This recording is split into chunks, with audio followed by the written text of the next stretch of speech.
Un génie visionnaire ou un fanatique déconnecté de la réalité? Ego Jinpachi, cet homme, à l'allure énigmatique, est devenu le symbole d'un projet révolutionnaire, Blue Lock. Mais qui est-il vraiment?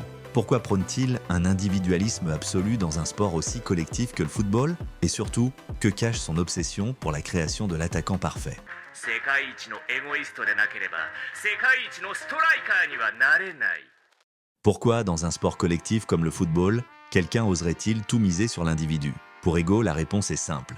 Un attaquant doit être une force brute, un joueur capable de changer le cours d'un match par sa seule présence. Pas de compromis, pas de limite. C'est cette vision radicale qui l'a conduit à créer le Blue Lock, un projet fou destiné à briser les conventions et redéfinir ce qu'est un attaquant. Mais ce qui est fascinant, c'est que son approche ne vient pas de nulle part. Ego a un passé, un vécu qui alimente cette philosophie. Peut-être qu'il s'agit d'un rêve qu'il n'a jamais pu accomplir lui-même, ou peut-être qu'il a vu de près les faiblesses d'un jeu trop collectif. Ce qui est certain, c'est que Ego est convaincu d'une chose. Pour être le meilleur, il faut être prêt à tout sacrifier, y compris ses coéquipiers. Et c'est là que sa méthode devient autant une expérience psychologique qu'un entraînement sportif. Mais avant de juger ses idées, essayons de comprendre pourquoi il pense ainsi. Pourquoi, pour Ego, l'égoïsme est-il plus qu'une qualité? C'est une arme. Pour Ego, le football n'est pas qu'un jeu collectif, c'est un champ de bataille. Un terrain où seul le plus affamé, le plus déterminé peut triompher. Il ne cherche pas des joueurs parfaits ou des leaders d'équipe. Ce qu'il veut, c'est un attaquant capable de changer la donne, de briser toutes les règles, quitte à détruire ses adversaires ou ses alliés. Regarde sa méthode, il n'hésite pas à confronter les joueurs à leurs propres faiblesses. Que ce soit en les poussant à rivaliser avec leurs coéquipiers ou en leur imposant des choix impossibles, Ego force ses candidats à évoluer. Pas pour devenir de meilleurs joueurs d'équipe, mais pour devenir des monstres, des prédateurs. Mais cette approche soulève une question importante. Est-ce que tout le monde peut supporter une telle pression? Ego ne s'intéresse qu'à une seule chose, et c'est le résultat. Peu importe combien tombent en chemin, tant qu'il trouve celui qui deviendra le héros égoïste. Et c'est ça qui rend son projet si fascinant et si terrifiant. Car en forçant les joueurs à se surpasser, il ne crée pas que des attaquants. Il façonne des individus qui remettent en question tout ce qu'on croit savoir sur le football. Mais au fond, est-ce que cette philosophie peut vraiment mener au sommet? Et si l'on opposait Ego Jinpachi à un autre génie, mais à l'opposé total de sa vision? Noel Noah, l'actuel meilleur attaquant du monde. Contrairement à Ego, qui croit en l'égoïsme comme moteur de la perfection, Noah est la définition même de la rationalité et de l'équilibre. Sur le terrain, chaque mouvement, chaque décision est calculée, pensée pour maximiser l'efficacité. Mais c'est là le paradoxe de Noah.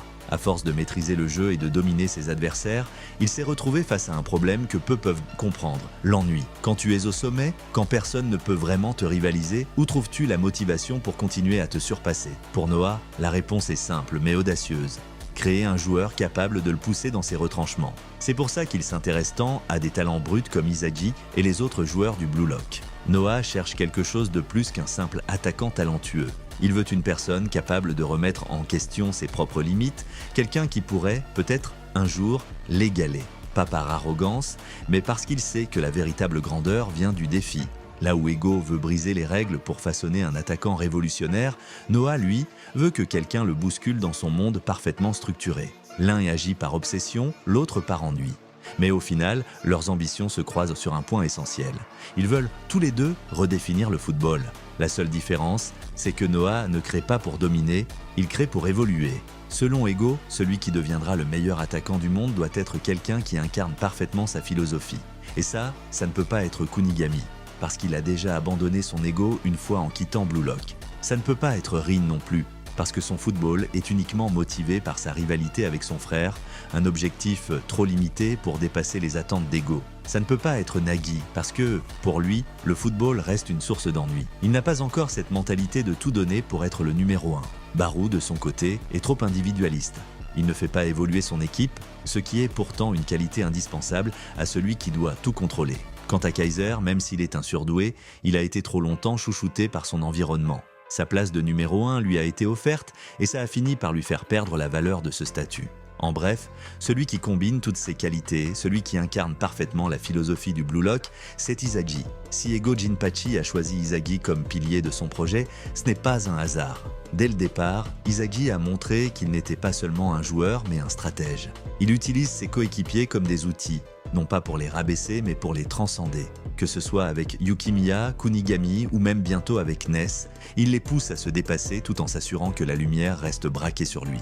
Mais ce qui fait d'Isagi un choix évident pour Ego, c'est qu'il ne se contente pas d'être un suiveur. Aujourd'hui, son objectif, c'est de surpasser Noel Noah, le joueur qu'il admirait autrefois. Il est passé d'un simple fan à un rival en devenir, et c'est cette mentalité, ce mélange parfait de respect et d'ambition, qui fait de lui la pièce maîtresse du projet Blue Lock. Isagi, c'est la matérialisation de l'idée d'Ego Jinpachi, un joueur capable de transformer non seulement son jeu, mais aussi celui de tous ceux qui croisent sa route. Il force ses coéquipiers à évoluer, il change la perception qu'ont ses adversaires du football, et en même temps, il continue de se rapprocher de son rêve ultime, devenir le meilleur attaquant du monde. Ego voit en Isagi celui qui changera le Japon, celui qui prouvera au monde entier que sa vision du football était juste depuis le début. Il voit en lui celui qui convaincra la Fédération internationale de Football Association et tous les meilleurs joueurs de la planète. Isagi sera le plus grand attaquant de l'histoire, celui qui redéfinira ce sport et marquera une nouvelle ère. Une ère où le meilleur joueur ne sera plus seulement celui qui se repose sur son ego, sur des facultés de naissance ou sur un monde d'élite inaccessible. Une ère où le football sera dominé par des joueurs qui, avec leur ego et leur travail acharné, réussiront à inspirer les autres. Même s'ils ne sont pas nés avec des jambes rapides, même s'ils n'ont pas la facilité d'être gauchers comme droitiers, même s'ils ne possèdent pas un physique hors du commun ou des dribbles spectaculaires, ces joueurs prouveront que tout est possible. Isagi est celui qui réveillera tout le monde, celui qui montrera que, même sans être né avec des talents extraordinaires, le football peut être maîtrisé, contrôlé et transcendé. Il sera celui qui redéfinira le football à l'échelle mondiale. Voilà qui est Ego Jinpachi, celui qui, par son obsession de créer le meilleur attaquant de tous les temps, éveillera non seulement un joueur, mais une révolution dans le football. Celui qui changera à jamais l'histoire de ce sport.